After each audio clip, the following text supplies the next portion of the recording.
মাঝে গোবর পড়ে গেছে, কি করবো? খেয়ে নাও। গোবরটা আমার দিয়ে করে দাও। তুই কেন নিবি? যখন সবকিছু সমান ভাগে ভাগ হচ্ছে, গোবরটাও সমান ভাগে ভাগ হবে। আমার গরুর গোবর আমি লুবো, তোকে কেন দেবো হারাম জাদি? এটা তোর গরুর গোবর কি প্রমাণ আছে? আমারও তো হতে পারে। তাহলে তুই ভিডিও দেখা। আমার ঘরেও তো খড় রাখা থাকে, তোর গরু দেখায়, তখন আমি কিছু বলি? তাহলে আমার ঘরে তো ঘাস রাখা থাকে, তোর গরুটা খায়, আমি কিছু বলি? সেদিন রাতে তোর গরুটাও তো খুলে গিয়েছিল, কে বেঁধেছিল? আমিই তো বেঁধেছিলাম। হ্যালো, আর সেদিন যে জল ঝড়টা দিছিল, তোর মাঠে গরুটা ছিল, কে আনলো? আমি তো আনলাম রে পাঠি। ছোটকি, তোর গরু এটা লাদে নাই।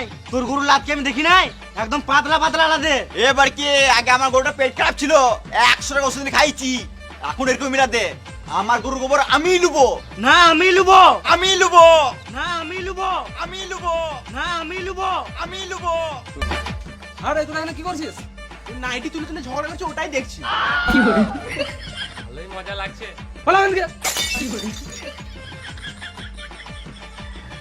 গর্ত করতে হবে, শাবল নিয়ে এসো। আমার জায়গায় গর্ত করা হবে না, ওর জায়গাতে গর্ত করো। আমিও আমার জায়গায় গর্ত করতে দেবো না। আরে খেপাচোদা গুলো, গর্তটা একজনের জায়গায় হবে না, দুজনের জায়গায় মিডিলে হবে। কিন্তু আমি কি করে বিশ্বাস করব যে দাগটা মিডিলেই হবে? আমি কে? আমিন।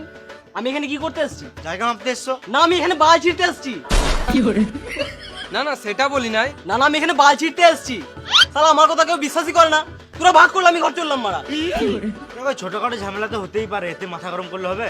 এই যাও তো এক গ্লাস ঠান্ডা জল নিয়ে এসো, মাথা গরম হয়ে গেছে মালটা। কিন্তু আমি কি করে বিশ্বাস করব যে দাগটা মিডিলে হচ্ছে?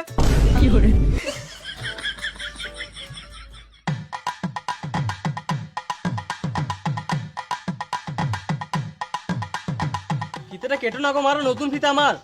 তোমাকে টাকা দেবো তো, তুমি একটা নতুন ফিতে কিনে নেবে। ফিতেটা কেটো না গো মারা, নতুন ফিতে আমার। তোমার ফিতেটা বেশি ইম্পর্টেন্ট না আমাদের জায়গাটা বেশি ইম্পর্টেন্ট? তাহলে এখানে কত করছে? অমনি করে হবে না, ভালো করে মাপ দিয়ে করো, যেন 100 এদিক ওদিক না হয়।